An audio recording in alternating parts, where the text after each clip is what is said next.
കിഴപ്പുള്ളിക്കര SNSLP school ശതാബ്ദി ആഘോഷം ഈ മാസം 24, 25 തീയതികളായി നടത്തുമെന്ന് സംഘാടക സമിതി ഭാരവാഹികളായ chairperson Sajitha Biju, school manager KR മണി, ജനറൽ കൺവീനർ KS ലേഖ എന്നിവർ പെരിങ്ങോട്ടുകരയിൽ വാർത്താസമ്മേളനത്തിൽ അറിയിച്ചു.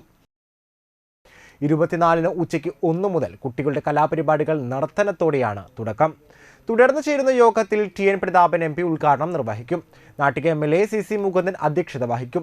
CP Muhammad charitable trust chairman CP Swalik സ്മരണിക പ്രകാശനം ചെയ്യും. ഇഷ KS റിപ്പോർട്ട് അവതരിപ്പിക്കും. 25-ന് രാവിലെ 10-ന് സമാദരണ ചടങ്ങ് നടത്തും. മന്ത്രി K രാജൻ ഉദ്ഘാടനം നിർവഹിക്കും. പൂർവ്വ വിദ്യാർത്ഥി സംഘടനാ പ്രസിഡന്റ് PM ഹബീബുള്ള അധ്യക്ഷത വഹിക്കും. ജില്ലാ പഞ്ചായത്ത് പ്രസിഡന്റ് VS പ്രിൻസ് പൂർവ്വ വിദ്യാർത്ഥികളെ ആദരിക്കും. യേച്ചേരി കുഞ്ഞികൃഷ്ണൻ മാസ്റ്റർ ആദര പ്രഭാഷണം നടത്തും. Anthikkad block panchayat president KK Sasidharan മുഖ്യാതിഥിയായിരിക്കും. TV മദനമോഹനൻ മുഖ്യപ്രഭാഷണം നടത്തും. സിനി ആർട്ടിസ്റ്റ് ലിഷോയ് പാർക്ക് സമർപ്പണം നടത്തും. ചെയർപ് AEO MV സുനിൽകുമാർ അവാർഡ് വിതരണം നടത്തും. സ്കൂൾ മാനേജർ KR മണി സമ്മാന വിതരണം നിർവഹിക്കും. ആദരിക്കപ്പെടുന്ന ഫാദർ ആന്റണി തേക്കാനത്ത്, PJ പുരുഷോത്തമൻ നമ്പൂതിരിപ്പാട് എന്നിവർ മറുപടി പറയും. തുടർന്ന് പൂർവ്വ വിദ്യാർത്ഥികളുടെ കലാപരിപാടികളും ഉണ്ടായിരിക്കും.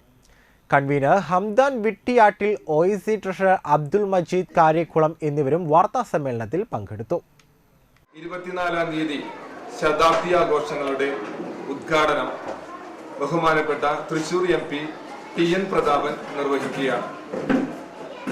25-ാം തീയതി 100-ന്റെ നിറവിൽ 100 ആദരം, അതായത് ഈ ദേശത്ത് ഈ സ്കൂളിൽ പഠിച്ചു പോയ 70 വയസ്സിൽ മുകളിലുള്ള പ്രായമുള്ള വ്യക്തികളെ എല്ലാവരെയും ആദരിക്കുകയാണ്.